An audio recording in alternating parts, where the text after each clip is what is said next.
In the summer of 1983, 5 cousins vanished without a trace while playing on their grandparents' farm in rural Texas. The only thing they left behind was a red sneaker by the old cistern. 41 years later, a routine plumbing repair led to a discovery so horrifying it would reopen the coldest case in the county's history and reveal a secret the family had buried beneath generations of silence. Subscribe for more real crime-inspired stories like this one, twisted secrets, forgotten evidence, and the shocking truths that refuse to stay buried. March 14th, 2024. Location: Split Creek, Texas. The only reason anyone found them was because the toilet wouldn't flush. At 3:42 p.m., an independent plumber named Jacob Trillo opened the cap on the corroded cistern beneath the southeastern corner of the barn. He expected backed-up sludge, maybe a drowned raccoon. What he didn't expect was a human jawbone, still attached to a child's skull, wedged between rusted pipework and a tangle of sun-bleached fabric. Within 2 hours, the entire Carter farm was cordoned off. By sundown, the sheriff's department had uncovered 4 more skulls. All belonged to children. The cistern hadn't been in use since the 80s, and nobody in town had seen the Carter children since the summer of 1983.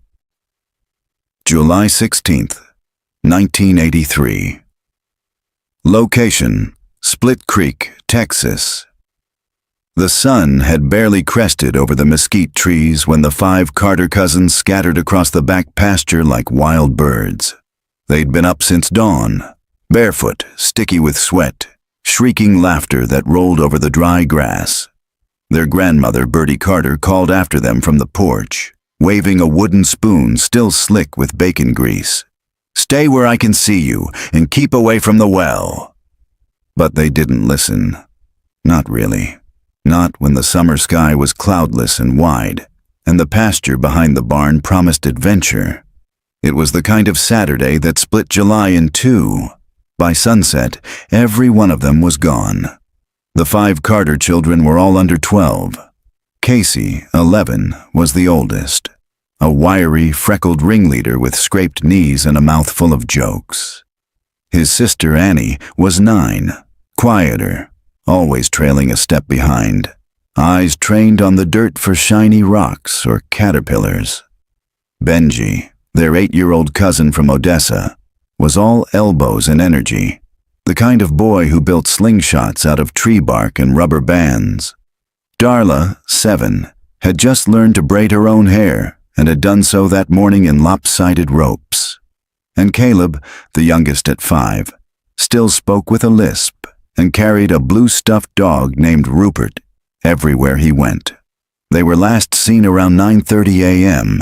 by a field hand named Rowdy Gaines, chasing each other toward the rear tree line, where the Carter property met the dry creek bed. He'd wiped his brow with a diesel-stained rag, squinting into the sun. "Said I seen him running," he told police later. "Didn't think nothing of it." But by lunchtime, Bertie noticed the silence. No stomping on porch boards, no screen door slamming, no hollers asking for lemonade or peanut butter crackers, just cicadas and the hum of the box fan in the kitchen window. The 911 call came at 12:17 p.m. Bertie's voice trembled as she gave the dispatcher her address on Farm Road 86, halfway between nowhere and Split nothing. They just vanished, all 5 of them, my babies. By 2 p.m., Sheriff Buck Halpern and his 2 deputies had arrived, sweat already staining their uniforms. Halpern was a week away from retirement. His plan had been to spend the afternoon watching the Astros game with a cold, lone star. Instead, he stood beside the Carter family's rusted Ford tractor, staring out at a vast field of empty. Dogs were brought in, neighbors too. They searched the barn, the hayloft, the corn crib, the woodshed, even the creek bed. Caleb's stuffed dog was found at the fence post by the cistern, one blue ear torn clean off. That was the only thing they ever found. The cistern itself was sealed tight. A circular iron cap sat welded into the concrete with no visible seams. According to Bertie's husband, God rest his soul. It had been sealed since 1974, after the well water turned foul. A new tank was installed behind the house, and the old cistern became just another relic of the past. Ignored, grown over with brittle weeds, too heavy to move and too useless to matter. But folks remembered the warnings. "Don't play near the well," they used to say. "Too deep, too dark, too easy to fall." Some whispered about old stories, old ghosts, old wrongs buried with the water. But those were just tales, until the children went missing. Then, the whispers got louder. TV crews showed up by the third day. "5 missing cousins baffle Texas town," the headline read across the screen, accompanied by faded photos and panning shots of the dusty fields. Volunteers came from as far as Lubbock and Amarillo. Helicopters buzzed overhead. The Red Cross brought sandwiches and tents. Men in black suits with no badges interviewed Birdie for hours at a time. Someone accused Rowdy Gaines. Someone else blamed the carnival that had passed through the week before. But nothing stuck. And then the trail went cold. No ransom note, no sightings, no bodies. Just 5 kids, gone from a field in daylight, with no explanation. In 1984, the FBI scaled back. By 1986, the reward money dried up. By 1988, the Carter family had moved off the farm, unable to bear the silence. But Birdie stayed behind. She said she couldn't leave them. In 1993, the cistern was finally resealed by the county, after a new ordinance required old wells and pits to be registered or closed off permanently. Nobody opened it, though. The paperwork was more about liability than curiosity. And Birdie? She sat on that porch until she died in 2023, aged 91, blind and silent. She never stopped setting out 5 plates at Sunday lunch. Until the plumber came in March 2024. Nobody had touched that cistern in over 40 years. And the bones he found? They didn't match the missing children. Not all of them. Some were older, much older. March 15th, 2024. Location: Split Creek, Texas. The first thing Detective Mara Vance noticed when she stepped onto the Carter property was the silence. Not the quiet of a slow town or the hush of an empty house, but the heavy, loaded silence of disturbed ground. The barn loomed in the distance, its rust-colored tin roof sagging under decades of heat. A backhoe sat parked beside the open cistern, yellow arms frozen mid-dig, like a creature caught in the act. Crime scene tape flapped in the wind. Uniforms milled around with clipboards and evidence bags, all of them pausing slightly as Mara passed, giving her the nod reserved for cold case reinforcements. She was good at her job. Too good. That's why she was here. They'd called her in the night before, after local deputies uncovered a second partial skeleton. This one much smaller than the first. The bones were delicate, bird-like, juvenile. Femur not yet fused, skull missing its lower jaw. Sheriff Dan Hargrove, Halpern's successor, now grayer and more bureaucratic, had nearly dropped the phone when the forensics lab called in the preliminary assessment. Child remains. Estimated death, 1980s. Vance knelt by the edge of the cistern. The cap had been cut open along its weld line, revealing a gaping circular pit lined with wet stone and rusted pipes. A sour, mineral smell rose from the dark. She pulled on gloves. "Tell me what we've got," she said to the nearest tech, a woman named Lydia Reyes, who held a clipboard against her chest like armor. "3 skulls so far," Reyes said. 2 confirmed juvenile, 1 older, maybe late teens or early 20s. Multiple long bones, clothes in pieces, and—" She hesitated. "We found toys. Plastic pieces, decayed cloth, a child's shoe. Anything modern?"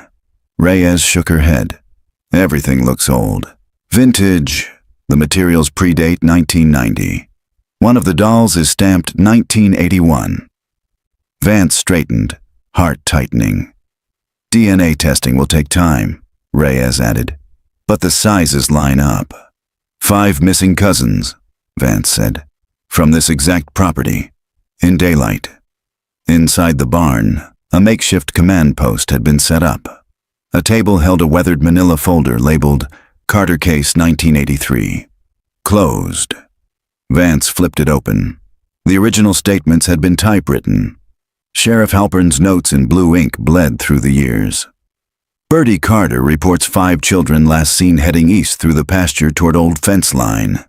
No sign of struggle. No footprints beyond the dry patch near cistern. Dog located at base. Torn ear. No blood. Area searched with dogs. No scents detected beyond 50 yards. Cistern cap noted. Sealed. No visible access. Lead. Traveling carnival. Cleared. Lead. Rowdy Gaines. Cleared. Lead. Abducted by unknown third party. Unconfirmed. Case status as of December 1986. Inactive. Presumed lost. Vance scanned down the page. One word circled in red caught her eye. Unfounded. She snapped the file shut. By 3 p.m., the full excavation was underway. Archaeologists from the university had been called in to assist, brushing soil gently from the curved edges of bone. Vance watched as one lifted a decayed cloth scrap with tweezers. It was white with faint pink polka dots, the remains of a child's nightgown. Then one of the deputies called out from inside the barn. "Detective, you might want to see this." The floorboards behind the barn's feed room had been pulled up, revealing a line of ancient plumbing, a corroded pipe, capped and welded shut. It shouldn't have connected to anything. The cistern had been sealed for decades, but someone, recently, had cut into the line. Vance crouched and traced the connection. A narrow PVC pipe, newer than the rest, had been added beneath the feed trough. It looped in a way that suggested intentional drainage, or insertion. "What is this?" she asked. The deputy shrugged. "Not sure, but the plumber, Jacob Trillo, he said the pressure issue in the farmhouse only started 3 weeks ago." "Backflow?" Vance asked. "No," the deputy said grimly. "Squeaking, like air, like a noise was trying to push through the pipe." She visited Jacob that night. His house sat on the edge of town, beside the only gas station still pumping leaded fuel. He answered the door with tired eyes and a guilty expression. "I didn't know what I was looking at," he said, when she showed him a photo of the jawbone. "I thought maybe a pig skull. You know how things fall in old tanks, but it didn't look right." "And the pipe?" "I didn't install it," he said. "But I noticed the squeak, like air was trapped. You know how something gets in the line and makes a sound every time you flush? It wasn't mechanical. It sounded like..." He stopped. "Like what?" Jacob swallowed. "Like a voice. Real faint. Just a few times. A whisper under the water. Couldn't make out words." Back in her motel room that night, Vance spread out the photos from the excavation. 5 skulls, 1 child's toy, 1 blue fabric scrap, possibly Rupert the stuffed dog, and now, possibly, a 6th set of remains. That didn't match any of the Carter kids. The cistern was becoming something more than a grave. It was a pattern, a dumping ground. And someone had sealed it, very deliberately. She circled one name in the original case file. Samuel Carter, Bertie's husband, the man who sealed the cistern in 1974. 9 years before the children vanished. 9 years before anyone was supposed to be down there at all. March the 16th, 2024. Location, Split Creek, Texas. They buried Samuel Carter on a rainy Tuesday in 1991. In the family plot behind Split Creek Baptist Church. There was no obituary. No eulogy. Just the sound of rain on Pine and Bertie Carter's soft humming. An old hymn, wordless, almost trance-like. He died of a stroke, according to the death certificate. Massive, sudden, and unaccompanied. Bertie said she found him in the barn, slumped against the workbench with dirt on his boots and dried blood in his beard.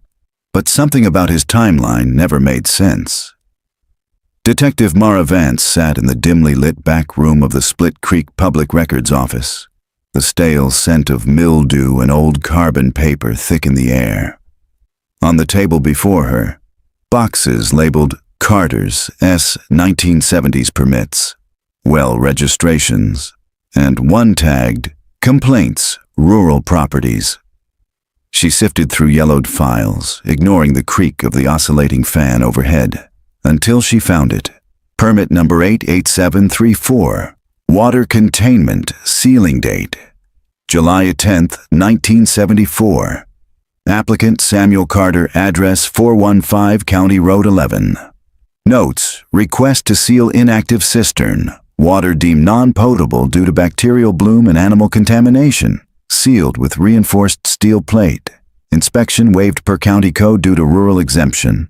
Waived. No follow-up, no documentation of what was inside when it was sealed. The document was signed, but not by a county inspector. It was co-signed by a neighbor, a man named Lowell Vance, her father. Mara drove to her father's house outside Arlen that night, headlights cutting through the humid dark. Lowell Vance was 81 now, lean, sharp-eyed, a retired land surveyor who never let go of his boots or bourbon. He sat on the front porch as if he'd been waiting for her. "Saw your truck pull in," he said, raising a brow. "I figured it was either you or the tax man." Mara didn't smile. "I need to ask you something about Samuel Carter." Her father's face went still. She sat beside him, letting the crickets fill the silence.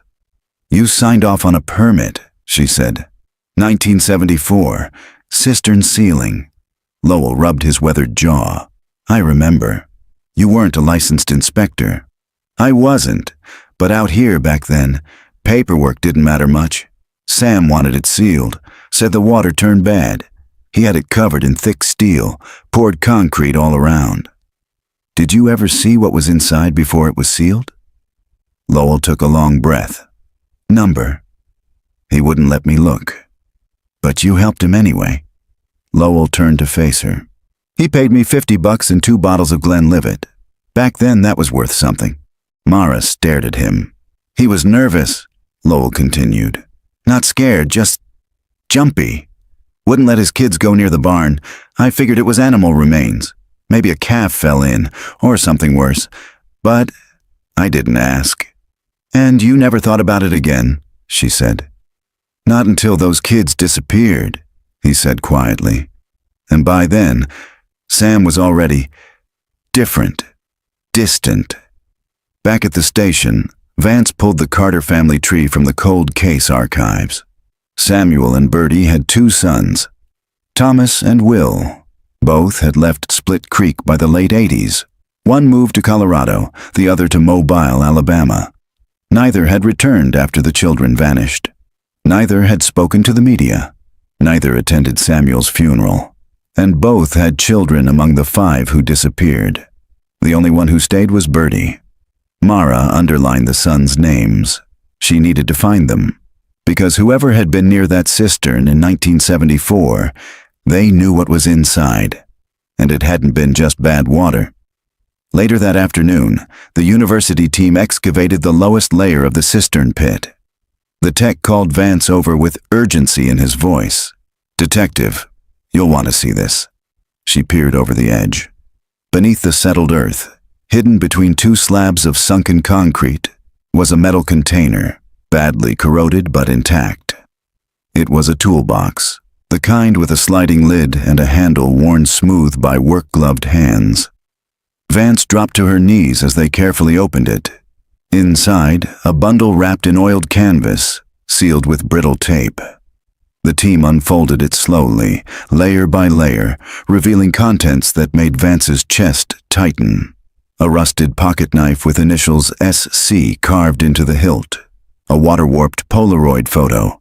A line of children standing beside the barn, all smiling but with blanked-out eyes, scratched through with something sharp. A notebook, its first page water-damaged but legible. July 11th, 1974. It's done. No one will ever find them. The hole took 3 days to dig. Covered the sounds best I could. Buried deep. Used the steel plate like Mr. Vance said. Told Bertie the smell was the water. They'll rot under God's eye. Let him judge me. Mara read the line twice. No one will ever find them. But who had Samuel Carter buried 9 years before his own grandchildren disappeared? And more importantly, how many more were there? As the sun dipped over Split Creek, casting long shadows across the pasture, Mara stood alone beside the edge of the cistern. She could feel it now.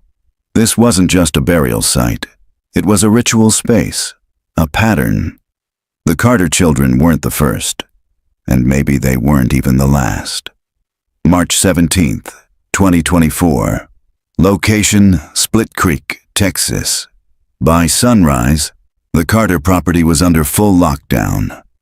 Yellow tape stretched from the barn to the back fence line. Crime scene lights bathed the dry ground in a sterile white glow. The soil around the cistern had been dug up to a 15-foot radius. What had once been wild mesquite brush and brittle grass was now a cratered pit of exposed earth. Detective Mara Vance stood at the edge of the dig site, arms crossed, eyes fixed on the ground. "Start again," she said. The archaeologist beside her nodded. His name was Dr. Elijah Mott, a forensic anthropologist with the university. Thin, intense, fastidious. He pointed to a flagged area near the southwest corner of the pit.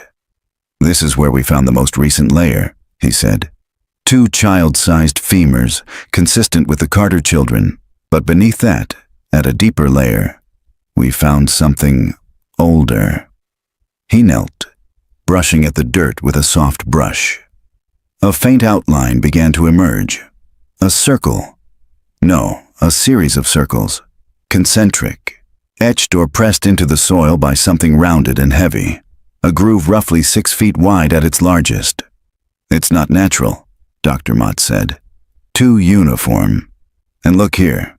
He swept away more dirt to reveal a pattern of small crosshatch marks, spaced evenly around the inner ring, like clock ticks. "Someone made this," Mara murmured.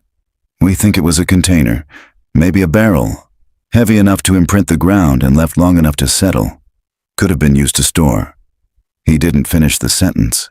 He didn't have to. Mara stared down at the pattern, her mind racing. "How deep?" "We estimate this layer dates back to the early 1960s, maybe late 50s. We've only started to excavate." Mara stepped back. "What about bone fragments?" Mott hesitated. "So far, we've recovered a partial mandible, adult, a tooth still embedded." "Any matches in the missing persons database?" "We're running it now." Back at the station, Mara opened the missing persons files again. This time, she filtered for Split Creek and surrounding counties. Pre-1983. Children, rural properties. One name caught her eye. Ava Landry, age 10. Vanished, July 3rd, 1962, last seen. Walking home from vacation Bible school residence, Willow Bend Road, 4 miles from Carter Farm case. Status, unsolved. She flipped to another. Marlon Briggs, age 7, disappeared, September 1967, last seen, riding his bike down County Route 19. Bike never recovered, no witnesses, property line adjacent to Carter fence. There were others. 3 children in total between 1959 and 1972. All vanished in the same 6-mile radius. All unsolved. Nobody had ever linked them to the Carter family. Until now. That afternoon, Vance called a meeting in the converted office space behind the station. The dry erase board was covered in photographs, timelines, and terrain maps. At the center, a 50-year-old aerial photo of the Carter farm. She pointed to the old barn. "Every victim we can tie to this land, whether they disappeared in 1983 or 1962, connects back here." She moved her marker to the southeast quadrant. "This is where the cistern is." But look here. She tapped the map just west of the barn. This used to be the original well, sealed off after the new cistern was installed in 61, 2 containment systems, she said. One buried, one visible, both now potential grave sites. One of the deputies, Rosales, leaned forward. So what are you saying? That Samuel Carter was using them as a dump site for bodies? I'm saying someone was, Mara said. Maybe more than one person, and I don't think it ended with him. She pulled up a second image, an annotated site diagram from the excavation. We now have evidence of layered burial activity, spanning at least 3 decades. The Carter children may be the most recent victims, but the pattern suggests a history. Deputy Marks, younger, skeptical, raised his hand slightly. But why the kids? Why just children? Mara turned to the board, circled a word written in thick red ink. Control. Someone wanted control, she said. Someone saw this land as more than a home, as a system, a space where they could do whatever they wanted, and no one would ever know. By dusk, a breakthrough came. The forensics lab called with a preliminary dental match on the mandible from the lower layer. Ava Landry, gone 62 years, now confirmed to have died beneath the Carter farm. Mara felt it like a punch to the ribs. She dialed the Landry family number from the old case file. A grandson picked up.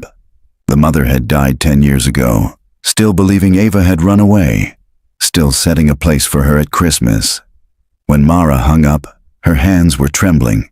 The gravity of it all was sinking in. That night, she drove back to the farm alone. The dig site sat quiet beneath the moonlight. Crickets buzzed. A coyote howled in the far hills. She stood at the edge of the cistern, staring down into the blackness. They'd removed the bodies, bagged the evidence, closed the site for the night. But the hole still yawned open, hungry, like it wanted more. Mara crouched beside the rim, pressed her palm to the dirt, and whispered, "Who are you?" There was no answer, but deep beneath the soil, there had been a system, a method, a message. She just hadn't cracked it yet. July 1983/March 2024, location, Split Creek, Texas. Then, July 1983. The Carter house felt heavier that summer. Even before the children vanished, something hung over the property like heat trapped under tin. The kind of weight you didn't notice until you stepped outside and breathed easier. Inside, the adults spoke in hushed tones. Bertie Carter cooked too much, like she was trying to fill the silence with the smell of cornbread and stewed okra. Samuel stayed out in the barn, working, he said, hammering, cutting boards, fixing things no one had asked him to fix. Neighbors said it was just stress.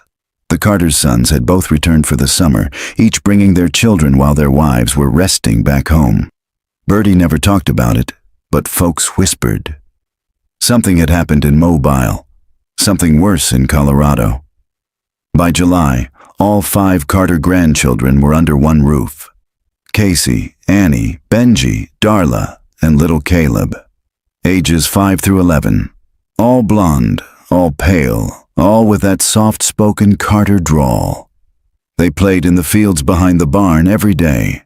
And then, one morning, they didn't come back. Now, March 2024.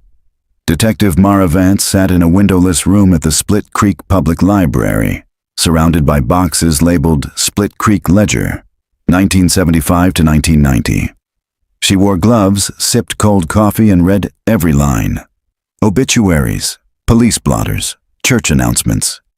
She was looking for anything, anyone who might have noticed something during the summer of '83. And then she found it. August 10th, 1983. Letter to the editor. Something's not right at the Carter place. We all feel it. The barn light's been on past midnight. Bertie doesn't go into town no more. The preacher says she won't take communion. I saw Samuel burn something behind the shed 3 nights after the kids vanished. He said it was animal feed gone moldy, but it smelled like chemicals and wet cloth. I think someone ought to look closer. Name withheld by request. Mara slammed the paper shut. Her pulse quickened. This wasn't just folklore. Someone had tried to raise the alarm, and someone buried that letter in the archives. She brought it to Sheriff Hargrove that afternoon. He was standing in the evidence room, overseeing the logging of items from the dig site. Fabric scraps, Polaroids, the rusted toolbox. He read the letter twice, then looked at her. You think Samuel Carter killed his grandchildren? I think it started long before them, she said. And I think someone helped him cover it. Hargrove folded the paper. If we charge a dead man, we don't get justice. We're not just charging him, she said. There's more to this. There's someone else. The pattern didn't end in 1983. He raised a brow. You think there's a second perpetrator? I think there's a legacy. She returned to the Carter farm late in the afternoon. The sun was dropping. The air smelled of disturbed dirt and dry grass. Deputy Rosales waved her down at the fence line. Detective, he said, pulling a small box from the back of his cruiser. One of the volunteers found this buried in the back shed, between the rafters. He opened it. Inside, a stack of VHS tapes wrapped in plastic. Mold crusted the corners, but the labels were still legible, all dated between 1979 and 1983. One simply read, Darla. July. Mara's stomach turned. She took the box, returned to her car, and drove straight to the station. They didn't have a working VHS player in evidence processing. Most departments had moved digital years ago, but the high school still had one in the AV closet. The janitor let her in after hours. In the dark media room, she fed the tape labeled Darla July into the machine. The screen flickered. Lines of static crawled. Then, a child, about 7 years old, sat on a wooden chair in the barn. Sunlight spilled in through the slats. She was crying softly, wearing a yellow sundress. A man's voice, off camera. Tell the camera your name. Darla Carter. And where are you? In the princess room. Mara froze. That phrase again. Princess room. The same words found on the Carter children's tapes. The camera zoomed in on Darla's face. She had a scrape on her cheek. Her eyes darted toward something off screen. The tape cut to black. No violence. Nothing explicit. But it was enough. Enough to prove they'd been recorded. Enough to reopen the investigation as a child exploitation case.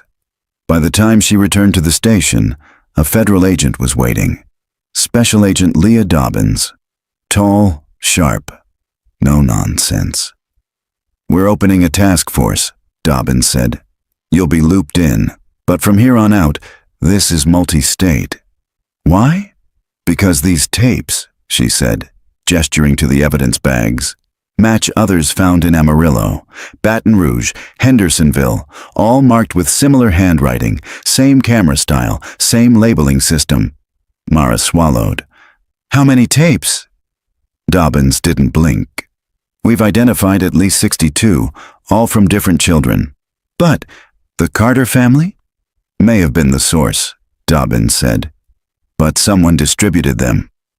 Outside, the wind kicked up dust in the dark. Mara stood in the parking lot, watching the sky. A storm was coming, and she had the terrible sense they were only just beginning to understand how far the roots of this thing went. March 18th, 2024. Location, Split Creek, Texas. They said Bertie Carter never left the farm. Not after the children vanished, not after Samuel died, not even after both of her sons stopped speaking to her. For 40 years she lived alone on that sun-bleached land, tending a dying garden, rocking on the porch, her gray hair pinned up like it always had been. Neighbors called her strange. Others called her broken. But Detective Mara Vance now understood something chilling. Bertie Carter didn't stay because she was grieving. She stayed because she was watching. Bertie had passed away the year prior. July 2023. No funeral, no obituary. The county handled the burial. No next of kin had come forward, but her house remained sealed, untouched since her death. Now, with a search warrant in hand, Mara stepped over the threshold for the first time. The house smelled like dried herbs and old paper. Dust shimmered in the late afternoon light. Everything was just still. No signs of struggle, no sign of life either. Just a time capsule, a shrine to something no one had dared name. Bertie's bedroom was at the back of the house. The walls were lined with photographs, framed portraits of children in outdated clothing, some of them recognizable from the Carter family albums. But others, Mara didn't recognize. Names were scratched into the bottom corners of some frames: Eva, Marlon, Jolene. All names Mara had found in the cold case logs, all children who had gone missing in the surrounding counties over a 25-year stretch. Mara's breath caught. Bertie had kept their pictures, framed them, preserved their names, like they belonged to her. On the nightstand sat an old composition notebook, its edges curled and brittle. Mara opened it carefully. Inside were dozens of pages in Bertie's neat cursive. Each began with a date, followed by what looked like meal logs. May 4th, 1981. Oatmeal, milk, apple slice. No talking today. May 5th. White bread, peanut butter, weak tea. Spoke Eva in sleep. May 7th. Skipped breakfast, refused to wear dress, punished. Mara flipped further. The entries continued, sporadic, increasingly erratic. August 9th, 1983. All 5 cried again. Samuel angry. Locked cellar. My hands shook too much to braid Darla's hair. August 10th. Made them kneel. Samuel said the circle must be respected. We are the keepers, not killers. Keepers. Mara slammed the book shut. She didn't know whether to scream or cry. Bertie hadn't just known. She had been part of it. Later that night, back at the station, Mara sat in her office surrounded by evidence bags, photos, tapes, meal logs, and now ritual references, keepers, circles, obedience. She wrote a single word at the top of her whiteboard: C-U-L-T.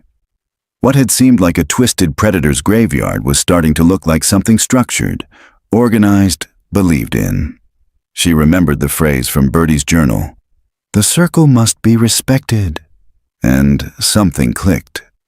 The next morning, Mara called Dr. Elijah Mott at the dig site.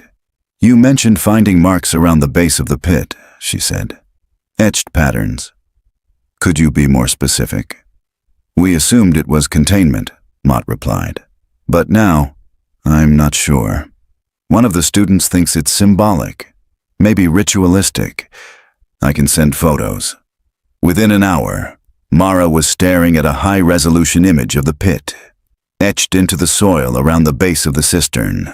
A pattern of spirals, interlocking loops, and in the center, 5 small symbols arranged in a circle. 5, not 6, not 4. 5, like the Carter children. Back at the farm, another search team had uncovered a small trap door beneath the floorboards in the kitchen pantry. It was barely 2 feet square, hidden beneath a false panel. A ladder descended into what appeared to be a root cellar. Mara climbed down. The space smelled of mildew and dust, but it was dry, preserved. The walls were lined with shelves, rows of old cassette tapes, notebooks, and what looked like handwritten Bibles. Except the verses had been altered, the names replaced, familiar scripture but twisted. "And unto the keepers were given the little ones, and they shall not pass from this circle lest the world be unmade. The earth will take what the womb rejects. Only the pure may descend." Mara's stomach turned.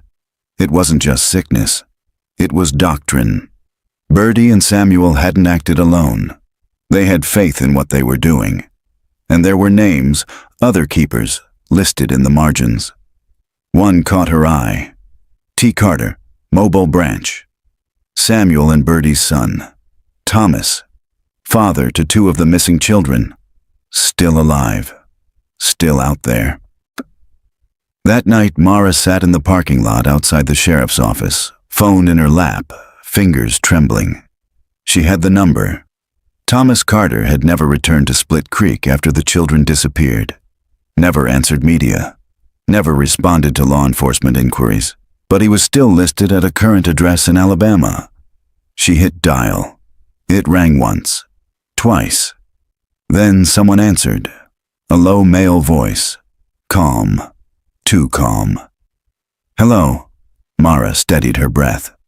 Mr. Carter, this is Detective Mara Vance. I'm with the Split Creek Sheriff's Office.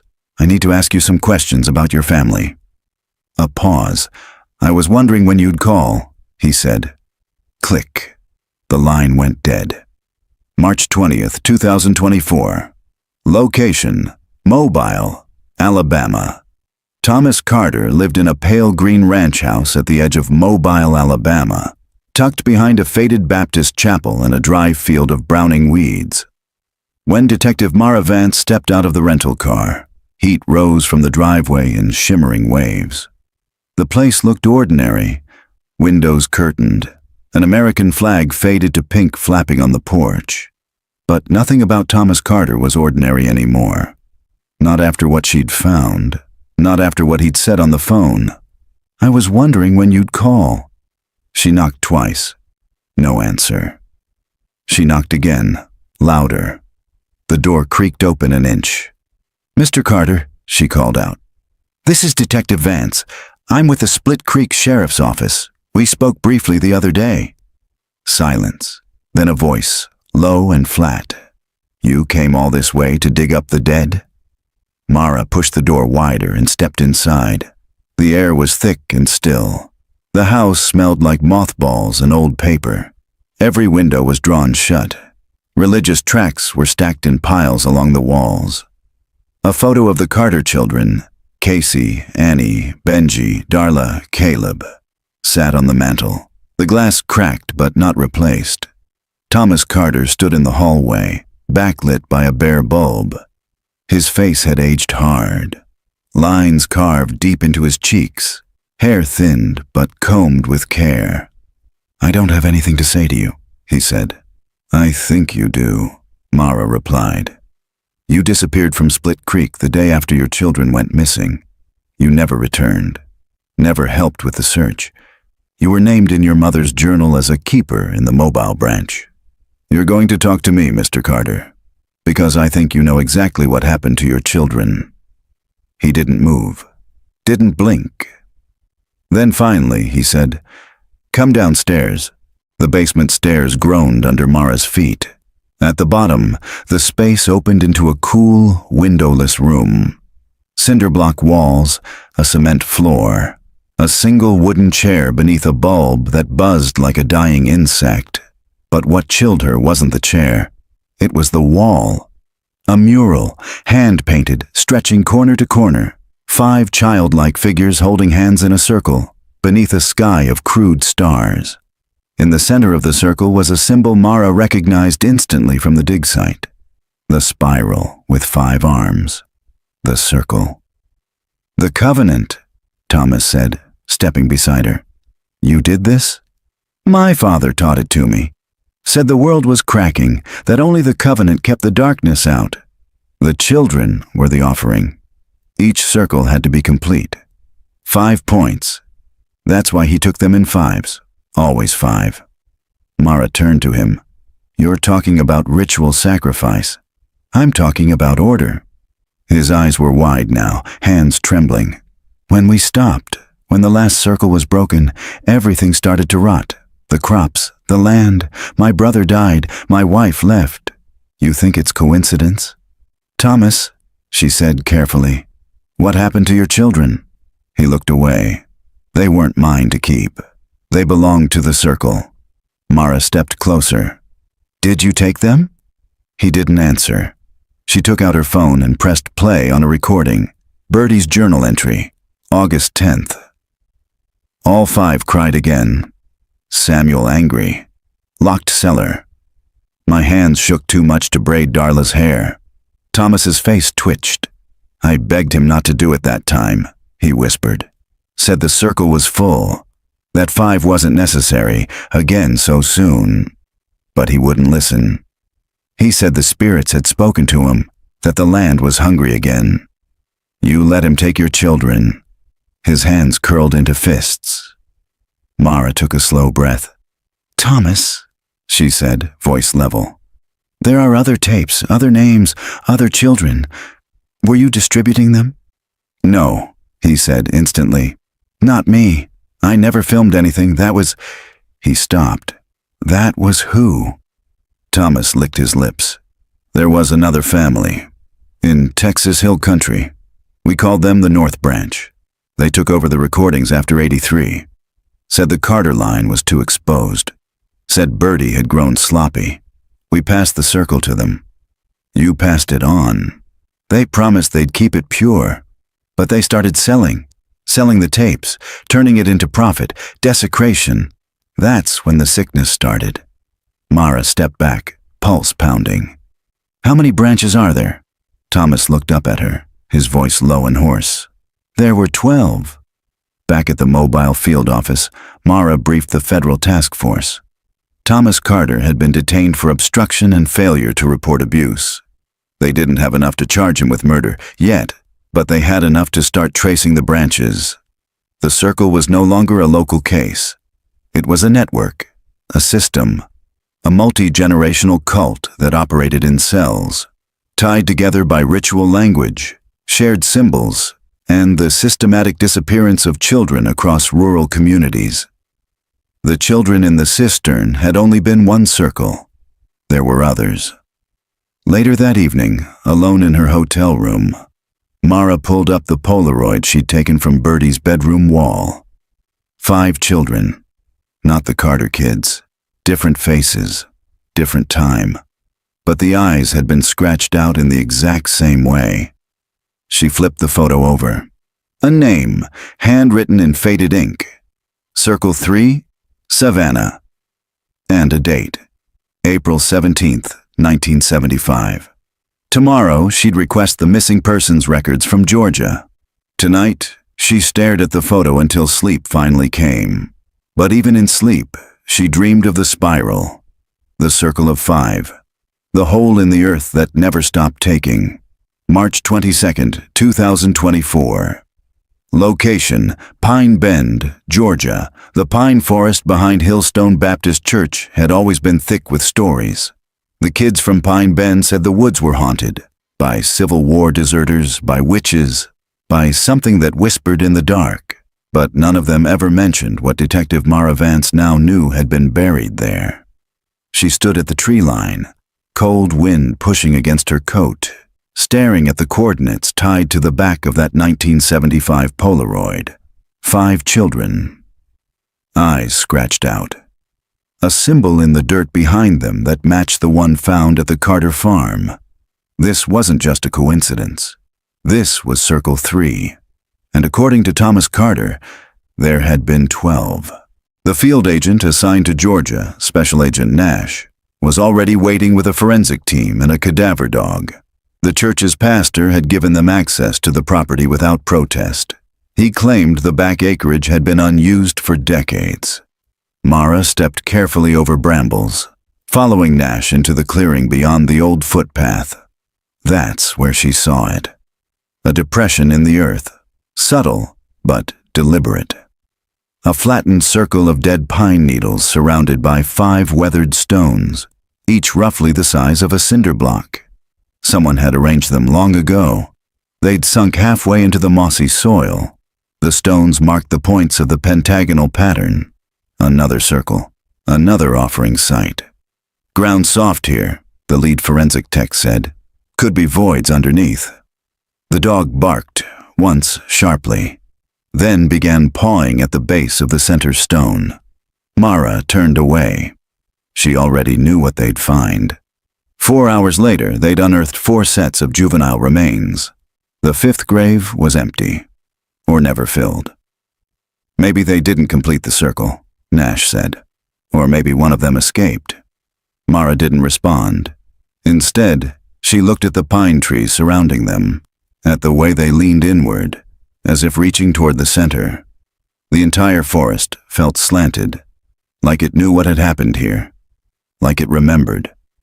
Back at the Georgia Bureau of Investigation's temporary outpost, Mara reviewed the files of the 4 likely matches. Emily Ray Brighton, 8, missing April 1975. Dylan Harris, 7, missing May 1975. Joanna Keel, 9, missing March 1975. Lucas Page, 10, missing April 1975. Each disappearance had been treated separately. Different counties, no pattern seen, no connection made, until now. But the 5th child, the one never recovered? That question lingered. Mara traced the open files, cross-referencing with yearbook archives and VBS rosters from Hillstone Church. And there it was, tucked in the corner of a class photo dated April 1975. Tessa Elwood, age 9. Big smile. Side ponytail. Last seen April 16th, the day before the photo was dated. It didn't make sense. How could she have been in the photo smiling if she disappeared the night before? Unless the photo was taken after she went missing, or unless the date was wrong. She flipped the photo over. Something faint in pencil. Circle 3, taken. 4, complete. 5th, resisted. Camera stopped working, kept image anyway. Her hands trembled. Tessa had been targeted, but something had gone wrong. And someone had documented it anyway. They weren't just killing, they were curating. That night, Mara called the number listed for Tessa Elwood's brother, now in his 50s. He lived in North Carolina. Still remembered the day his sister vanished. She'd gone to church, never came home. But there was one thing he told Mara that chilled her to the bone. About 2 weeks after she vanished, a man came to the house, said he was from the church, offered my mother an envelope, said it was a love gift to help with grieving. My mom threw it back in his face. What was in it? Cash, new bills, and a drawing. A drawing of 5 kids holding hands in a circle. My sister was in the middle, you could tell by the ponytail. Mara gripped the phone tighter. Do you still have it? There was a pause. Then, I think so. The next day, the brother overnighted the envelope. Inside, $500 in 1975 currency, unmarked, and a piece of sketch paper, yellowed and folded. When Mara opened it, her breath caught. 5 children, 5 stick figures, but one was drawn in red, unlike the rest. The one in the middle. The one with the ponytail. That night, she laid all the evidence out on her motel bed. Carter's mural, Bertie's journals, the scratched-out Polaroids, the circle drawings, the tapes, the graves, 12 sites, 12 spirals, always 5 children, always the symbol, always a final entry. Circle closed. Except the Georgia one hadn't been, and neither had Split Creek. Which meant whoever had been continuing the circles, they were doing it wrong. Or maybe, just maybe, they were trying to finish what had never been completed. Mara stood and looked in the mirror. Her face was pale, her eyes hollow, but her resolve was steel. Tomorrow she'd return to Texas, because the original circle, the first, had never been found. And if she could find it, maybe, just maybe, she could stop the others from finishing it. March 24th, 2024. Location: Split Creek, Texas. The oldest maps of Split Creek didn't list property lines. They listed land claims, deeds filed by ranchers and squatters, names handwritten in looping cursive beside creeks, ridgelines, and dry lake beds. Detective Mara Vance sat hunched in the back of the town records office, fingers tracing a brittle 1947 surveyor's map laid across 2 folding tables. Most of the names meant nothing, but near the bottom corner, just below a slope labeled Burnt Ridge, she found it. Carter, East Field Tract, uninhabited after 1952. An arrow pointed to a fenced-off plot half a mile east of the present-day Carter farm. It wasn't on any modern land registry. No structures, no road access, just brushland.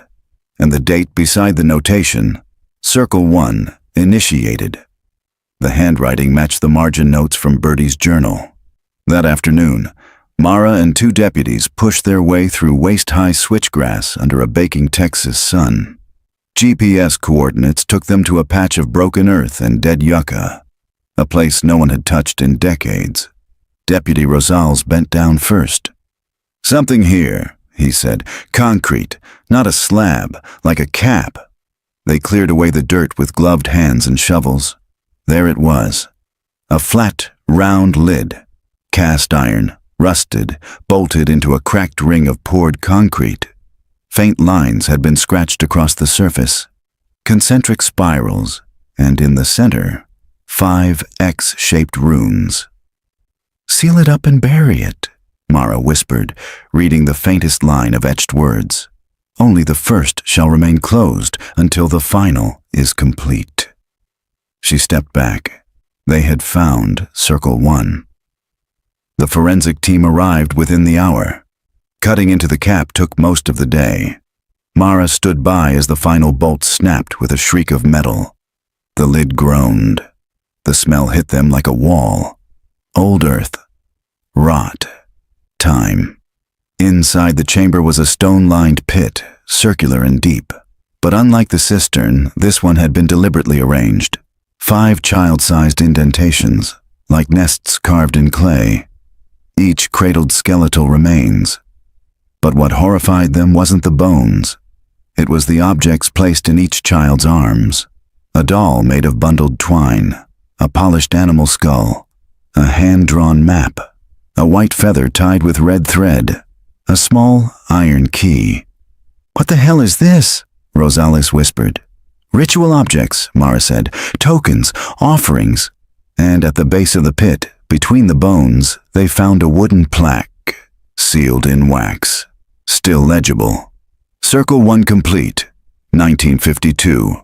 We give these 5 unto the earth, that the foundation may be set. Let those who come after build the remaining 11 in honor of the keeper. Let the cycle not be broken. S.C. Samuel Carter." That night, Mara sat in the evidence room, staring at a list. 12 circles, 8 confirmed sites, including Split Creek and Georgia. 4 unaccounted for. What if those 4 hadn't happened yet? What if someone, Thomas or others, had tried to continue the ritual after Samuel died, but failed to complete the cycle? And what if the original plan had required all 12 to be fulfilled? It wasn't just about abduction or abuse anymore. It was about completion, a closed system. She pulled up the VHS tapes again. One stood out, labeled Circle 12, pending, date, blank. The tape was mostly static. Then one frame, blurred, a child standing in a room painted red. A single candle on the floor, and a voice, distorted and muffled. "Soon, the wheel will turn. The last 5 will make it whole." Mara made the call at 10:47 p.m. to the FBI liaison, Special Agent Dobbins. "We're wrong," she said. "This isn't about a legacy. It's not even about faith." "Then what is it?" Mara's voice dropped. "It's a countdown." And someone was still trying to finish the last circle. March 25th, 2024. Location, multiple. Texas, Louisiana. The last circle was already in motion. Detective Mara Vance knew it in her gut, the way a storm announces itself in the bones, long before the clouds gather. The Circle 12 tape was real. The objects in the chamber at the first circle had meaning. The drawings, the dates, the rituals. They weren't just historical. They were instructions. And someone was still following them. The FBI's digital forensics team isolated a frame from the Circle 12 VHS. The child's face was blurred, but the background, red walls, old window trim, peeling blue door, matched the architectural style of a closed Catholic orphanage in Louisiana. St. Dimphna's Home for Children, shuttered in 1998 after a string of unexplained disappearances. The building still stood, condemned, boarded up, still owned on paper by a defunct religious nonprofit. Mara and Special Agent Dobbins arrived at dawn. The front doors were chained. The interior smelled of mildew and rot. Inside, the nursery was a mirror image of the tape.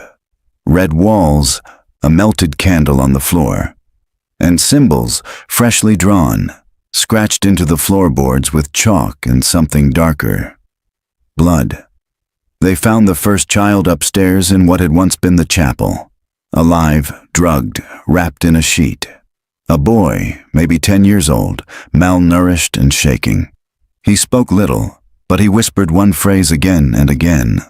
We were the 5. I was the feather. The feather. Like the token found in the first circle burial chamber. Back at the FBI field office in Shreveport, a multi-agency task force formed instantly. 4 more children were missing across Texas and Louisiana over the past 60 days. Cases not yet connected. Braden Lee, age 9, missing from San Antonio. Lucia Mercado, age 11, vanished in Houston.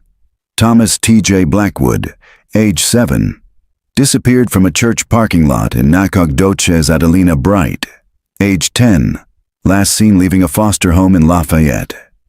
Each child had something strange in common. They'd all reported recurring dreams before their disappearance.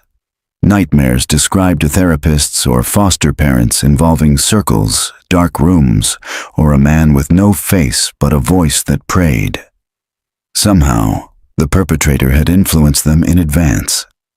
Mara stared at the case board. Someone was finishing Samuel Carter's cycle. Someone who still believed the 12th circle had to be completed, and they had 4 of the 5 children. The last, the boy found in the orphanage, had escaped or been let go. Mara revisited the journals from Bertie's cellar, tracing every reference to the final cycle. One passage stood out. The last will mirror the first. Tokens must match. The map, the doll, the skull, the key, the feather. 1 token per child, 1 keeper to bind them, 1 place to finish. Mara whispered the words aloud. 1 place to finish. She flipped to Samuel Carter's original map from 1952, buried with the first circle. In the lower corner, almost invisible in faded ink. Circle 12 site, Eden's Gate. Eden's Gate wasn't on any official map, but it showed up in one place. A Carter family land deed from 1939. It was the name given to a private plot, a wooded area near the Sabine River, miles from any paved road. A forgotten campsite where Samuel's grandfather had once taken his sons to commune with God. It was still in the Carter family name. No one had visited it in over 60 years. Until now. A convoy of black SUVs tore through the back roads of eastern Texas as dusk fell. Mara sat in the lead vehicle, shotgun in her lap, heart pounding. The GPS marked the turnoff, a narrow trail just wide enough for 1 vehicle. Trees closed in overhead. The light dimmed to a bluish gray. They parked half a mile out, proceeded on foot. The air smelled of cedar and stagnant water. Then they saw it. A clearing, and in the center, 5 wooden stumps arranged in a circle. Each stump held a crude object, a map burned around the edges, a twine doll soaked in something dark, a polished skull resting on a silk cloth, a small brass key, a white feather singed at the tip. The stumps were surrounded by shallow trenches, graves not yet filled. Agent Dobbins raised her hand. We've got movement, east side. Flashlights snapped on. 2 men emerged from the trees, both armed. One of them was Matthew Tenko. The other, Thomas Carter, older now, worn, smiling like a man walking into a church. Too late, he called out. They've been chosen. You can't stop it now. Drop your weapons, Dobbins shouted, but neither man complied. Thomas raised his voice. We are the final keepers. This land is ready. And then, gunfire. A flash from the tree line. Dobbins went down. Mara dropped, rolled, fired. Tenko fell, chest hit. Thomas ran. Agents charged the clearing. One trench had already been filled. A small hand stuck out from the dirt. A cry came from the brush, a child's voice. They followed it, through thorns, branches, mud. There, Adelina Bright, tied to a tree, eyes wide. Mara cut her loose. "You're safe," she whispered. "You're safe." But she wasn't sure she believed it. Not yet. Not until they found all 5. By dawn, 2 children were recovered. One trench contained remains. One trench still empty. And Thomas Carter was gone, vanished into the trees like a ghost. The final circle wasn't complete, but Mara knew what he was trying to do. Finish it. Close the loop his father had started 70 years ago, and somewhere out there, one child was still missing, one trench still waited, and Thomas was still digging. March 26th, 2024. Location, East Texas, Sabine River Basin. The sun was barely up when the manhunt began. Helicopters from the Texas Department of Public Safety circled the thick pine canopy above the Sabine Basin. K-9 units from multiple counties swept ravines and ravaged game trails. Search parties moved with rifles drawn and radios hissing, chasing the one man who still held the final piece, Thomas Carter, the last known keeper, and the only person who knew where the 5th child was. Detective Mara Vance stood in the center of the desecrated clearing, staring down at the final trench, still open, still waiting. The symbolism was undeniable. Thomas hadn't finished the circle. Not yet. But he hadn't given up either. The other recovered children, Braden, Lucia, and Adelina, were safe and in custody, reunited with frantic families, drugged, dehydrated, but alive. Each remembered different pieces, whispered prayers, candles, rooms painted red, and a man who told them they'd be part of something holy. But one boy remained unaccounted for. T.J. Blackwood, age 7. Taken from a church parking lot in Nacogdoches 2 weeks earlier, he was the final token. At 10:41 a.m., a bloodhound unit caught a scent leading northeast, toward an abandoned hunting lodge near the river bend, a place once owned by the Carter family, but left to rot after Samuel's death. The structure barely stood anymore. Its porch caved in, shutters dangling like broken wings. The front door was ajar. Mara arrived with SWAT trailing behind. Inside, the floor creaked with every step. Old religious pamphlets littered the floor. Animal bones, hand-carved symbols, dried herbs hanging from the rafters. And in the corner, a child's jacket, blue, tiny, TJ's, still warm. They found footprints leading out the back of the lodge, adult-sized, dragging something heavy. They ran through the underbrush, down a slope slick with moss and rotting leaves, toward a river cave cut into the limestone. It was half submerged, dark, echoing, cold, and inside, it stank of candle wax and decay. Mara ducked into the narrow mouth, flashlight cutting through the gloom. Drips echoed like whispers. A shape moved ahead, slowly, deliberately. Thomas Carter, dragging something behind him, a burlap sack. "Thomas!" Mara shouted. Her voice cracked off the walls. He didn't stop walking. "You don't have to do this," she said. "You didn't finish the circle. You've already broken it." He turned. His eyes were hollow, skin pale, mud smeared across his face like ash. "You don't understand," he said. "They won't sleep, not until the 12th is sealed. The old blood, it's on my hands. It always was." Mara stepped forward, careful, calm. "The blood stops here," she said. "Let him go." She saw movement in the bag. A small hand. Still moving, still alive. Thomas reached into his coat. Mara raised her weapon. He didn't pull a gun. He pulled out a key, small, iron, old, the same shape as the one found in the original burial chamber. "I was the key," he said. "Samuel gave it to me when I was 7. Told me I'd open the last door when the time came. But I waited. I waited too long." "Drop it, Thomas." His hand trembled. "I buried them, all of them. I remember every name, every scream, and I still hear them, even now." He knelt down, pressed the key to the stone floor. Then finally, he cried. SWAT moved in. TJ was pulled from the sack, shaken but alive, blinking in the dim light. He clutched Mara's coat and didn't let go. Thomas Carter was arrested without resistance.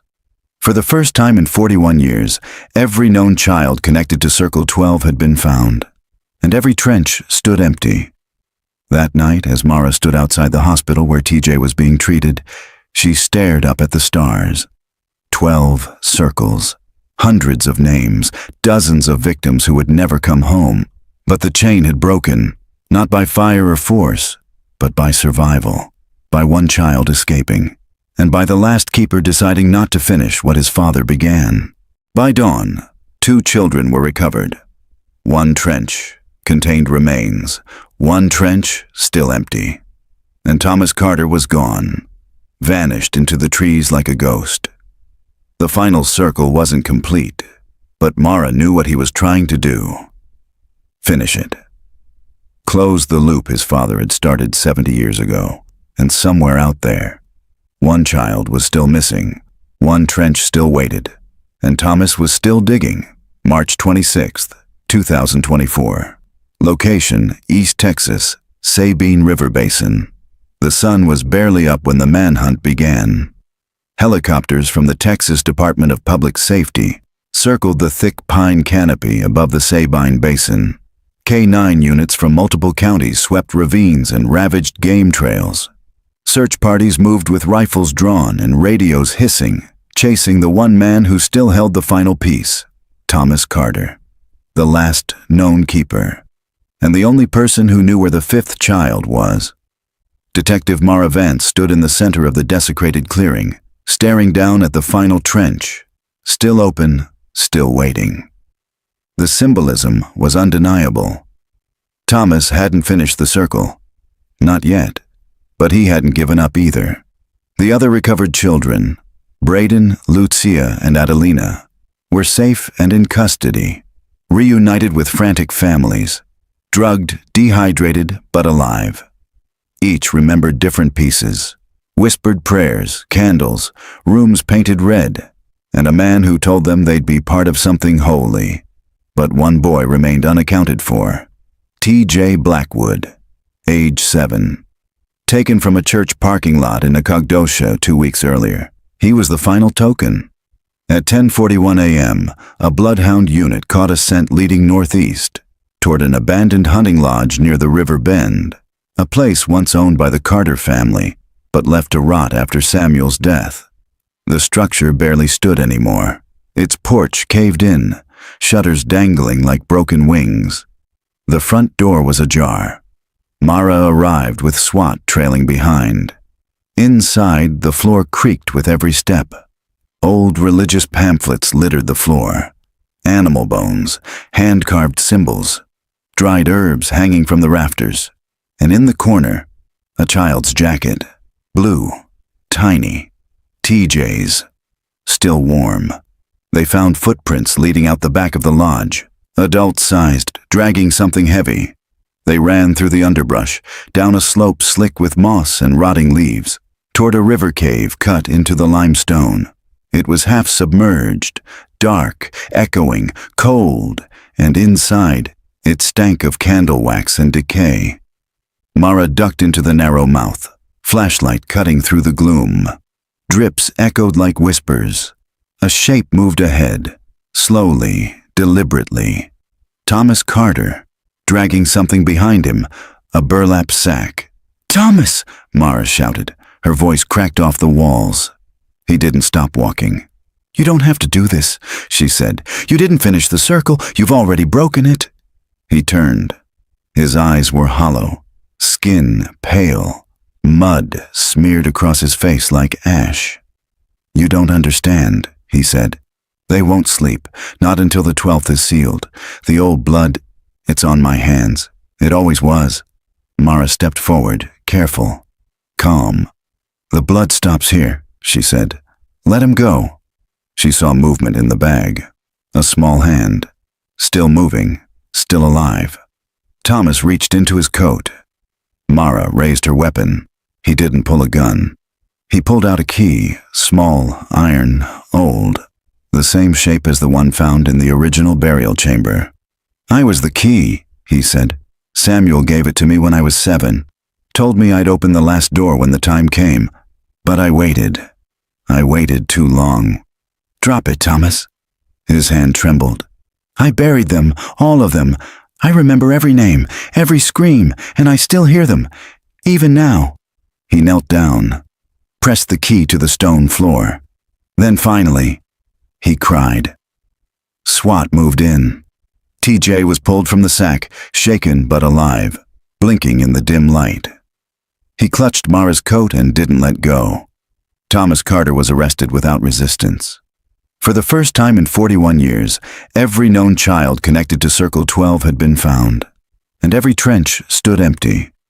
That night, as Mara stood outside the hospital where TJ was being treated, she stared up at the stars. 12 circles, hundreds of names, dozens of victims who would never come home.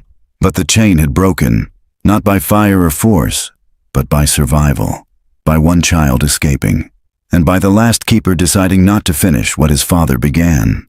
By dawn, 2 children were recovered. One trench contained remains, one trench still empty. And Thomas Carter was gone, vanished into the trees like a ghost. The final circle wasn't complete, but Mara knew what he was trying to do. Finish it. Close the loop his father had started 70 years ago, and somewhere out there, one child was still missing, one trench still waited, and Thomas was still digging. March 26, 2024.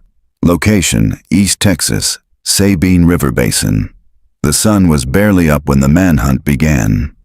Helicopters from the Texas Department of Public Safety circled the thick pine canopy above the Sabine Basin. K-9 units from multiple counties swept ravines and ravaged game trails. Search parties moved with rifles drawn and radios hissing, chasing the one man who still held the final piece, Thomas Carter, the last known keeper, and the only person who knew where the 5th child was. Detective Mara Vance stood in the center of the desecrated clearing, staring down at the final trench, still open, still waiting. The symbolism was undeniable. Thomas hadn't finished the circle. Not yet.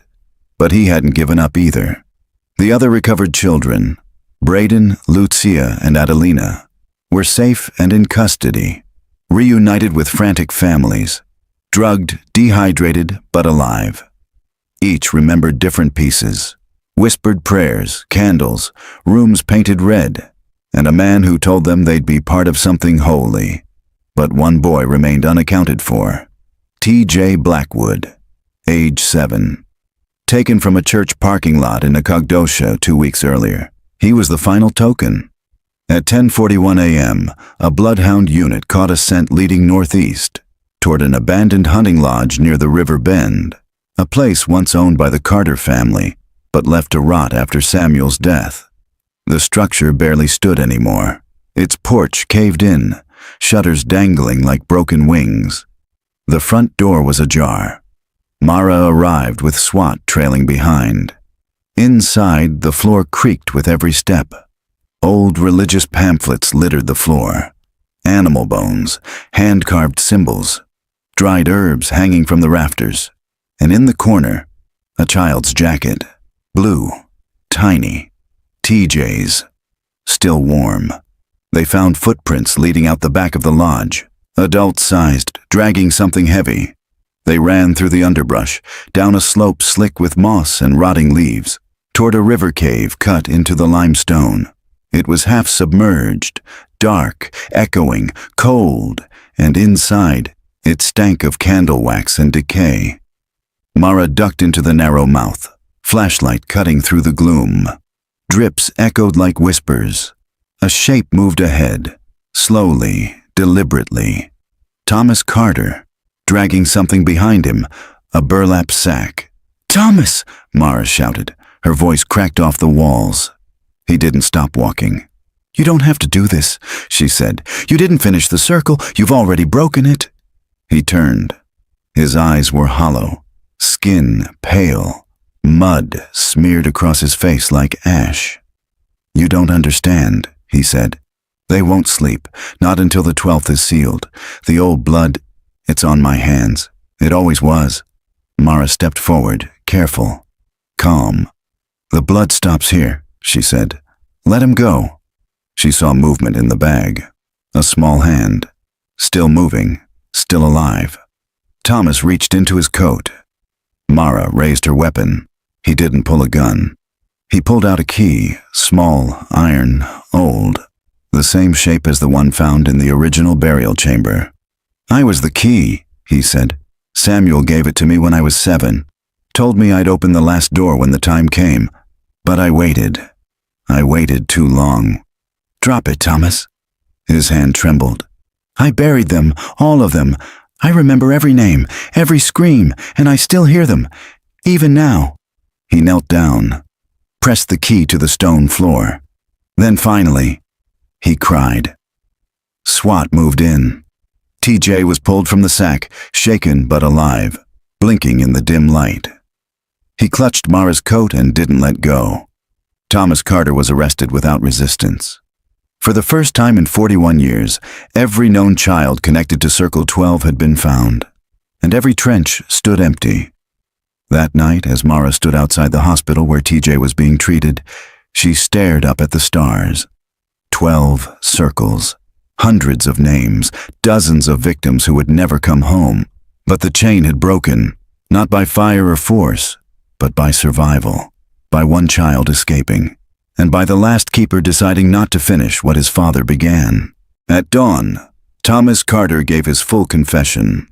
Names, dates, burial sites, branch leaders, rituals, tapes, maps, tokens. He said the circles began in 1952 with 5 children chosen by Samuel Carter, buried beneath what would become the family's eastern field. Each new generation of keepers believed continuing the ritual preserved the balance between the living and the land. But the truth was simpler. It was control, power, obsession, and fear. He said his father believed something would come if the cycle wasn't completed, something from beneath. He never knew what, but he believed it so deeply that he gave everything, even his own blood. Mara wrote the final words in her report just after midnight. Circle 12. Aborted. All known victims recovered or confirmed deceased. Primary perpetrator in custody. Cult infrastructure dismantled across 4 states. Case closed. But she left one line open, because not every name had been recovered, and not every circle had been mapped. The truth, she knew, was this. There may have been more than 12. March 30th, 2024. Location, Split Creek, Texas. The land behind the Carter farm was quiet now. No police tape, no search parties, no helicopters overhead. Just the wind moving low through the grass, and the faint sound of insects returning to a field that had, for too long, held its breath. Detective Mara Vance stood at the edge of the cistern pit, now drained, excavated, and cordoned with flags. The forensics tents were gone, the bones recovered, the evidence bagged. But even now, as the sun rose behind her, the earth still felt heavy. Watching. She crouched down and ran her hand over the dirt beside the cistern rim. Cold, damp, and somehow remembering. In the weeks since Thomas Carter's arrest, the scope of the investigation had grown beyond anything Mara imagined. The FBI uncovered 17 unmarked sites across 4 states. 4 surviving keepers had been taken into custody, all elderly, all disoriented and fractured by age or ideology. Most believed the rituals had stopped decades ago. They were wrong. The circle doctrine, as they called it internally, spanned over 70 years and was passed down like scripture, memorized, protected, and spread like wildfire across rural church groups and isolated families. The symbols, the tokens, the language. It wasn't superstition. It was indoctrination. And it had claimed the lives of at least 47 children. That number was still climbing. Back at the temporary command center, Mara stood before a corkboard layered in string, faces, old photographs, and circled dates. The earliest known, 1952. The latest attempted, 2024. 72 years. Thomas Carter's confession had closed the last active circle, but one question still gnawed at her. Who wrote the rules?